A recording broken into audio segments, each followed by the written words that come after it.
Radical. All right, so here's some thoughts on the NBA play-in. But before I get into this, two big things to report. Sadly, Dwayne Haskins was in a car accident and passed away. And positive news is Tiger came back from a terrible, terrible accident where he possibly was actually going to have one of his legs amputated. So he had a bad leg, bad back, came back and actually played in the Masters. Did pretty good early on, but lost his putts towards the end of the weekend there. But it's great to see Tiger back. It is. Great golfer, an amazing golfer. So the NBA play-in, if you're confused about the NBA play-in, it's okay. A lot of people are confused about the NBA play-in. Here's a description of it. In the tournament's first game, the 7th seed plays the 8th seed, with the winner claiming the 7th seed in the final playoff bracket and facing the 2nd seed in the first round. The 9th seed plays the 10th seed in the second game, with the loser being eliminated. Finally, the loser of the first game plays the winner of the second game in a do-or-die game to determine the 8th seed. The winner of the third game claims the 8th seed and faces in the conference top seed in the playoffs bracket. Let's see here. All three play-in games, the higher seeded team has the home court advantage. So the key here is the 7th seed plays the 8th seed, and the winner claims the 7th seed in the playoff bracket. Okay? So basically, if you get the 7th seed, you're clear.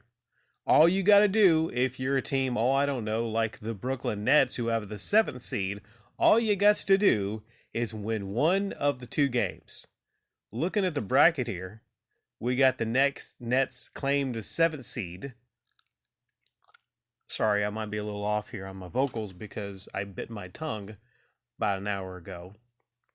The 7th seed Nets, they'll be taking on the 8th seed Cavaliers. That actually happens tonight. So, most people think that the Nets are going to beat the Cavaliers, but the Cavaliers are a pretty damn good team. Now, the Nets, if they lose that game, they have to face the winner of the Hornets Hawks. And, you would think, okay, those are lower seeded teams. If the Nets lose, then they'll basically just win that second game. But I think if the Nets lose this first game with the Cavaliers, I don't know. I mean, there's a scenario where the Nets actually don't even make the playoffs. Now, looking over on the standings on the West, what has to happen is the 7th-seeded Timberwolves, same scenario. If they lost to the Clippers, then they'd have to defend it and win again. Now, looking at the seeding right here, what is really interesting on the West seeding is the Clippers. The Clippers are seeded 8th, and they haven't had their stars pretty much all year. So this LA team is the prominent LA team versus the LA Lakers. See, I segue into some Lakers stuff. There's actually a lot of Lakers news to report. They fired Frank Vogel. Somebody made me aware in the comment section. And it doesn't surprise me, because when you have a team underperform, do really poorly, they were 33-48. It's not a shocker that a coach is fired. But did he deserve to be fired? Now, they can't fire Russell Westbrook. They can't fire some of the other players that are possibly responsible. Well, very responsible for the terrible, terrible defense played this year for the Lakers, which is the key failure of the Lakers. So I don't know. Frank's a decent coach. He's not one of the best. But think about it. A couple years ago, this guy won them. He coached them to a championship. Looking at the top of the brackets, the Western Conference, the Suns, Grizzlies, Warriors. Grizzlies are the biggest shocker here, I think, in all the NBA. I don't think anybody thought the Grizzlies would actually be that good. Swinging back over to the East.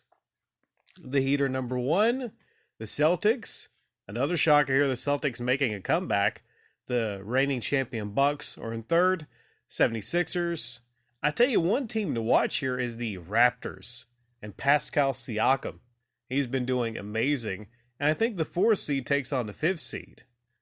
So maybe the shocking upset here, I might actually predict, might be the Raptors over the 76ers. I think a lot depends on actually if Harden shows up in the playoffs, which actually has been a problem in the past. But the 76ers are still favored to win that series because they got the man. They got Joel Embiid, Joel freaking Embiid, who has had a masterful season. He is currently actually leading in the scoring title percentages. And I would say he's leading the MVP race. It's just a return of the bigs, man, and I love it. Watching these bigs like Giannis and Joel Embiid play is a joy, is a delight. You know, LeBron actually was leading in the scoring title percentage. He was leading. But I'll give some props to LeBron. I will. He chose not to chase the scoring title. And he set out the last two games. Games which the Lakers won, by the way. I'm just putting that out there that the Lakers won when LeBron and AD set, which is kind of interesting. But I'll give some props to LeBron because he actually could have chased that scoring title. Because, I mean, look at it this way. You know, they wasn't caring about winning any games. It's a very high possibility that, LeBron could have got all the points he wanted, really, on those last couple games. But he chose to do the right thing and sit out. Maybe his ankle was bothering him a little bit too much to play, possibly. But he did the right thing in not chasing that scoring title this season on a incredibly bad losing team.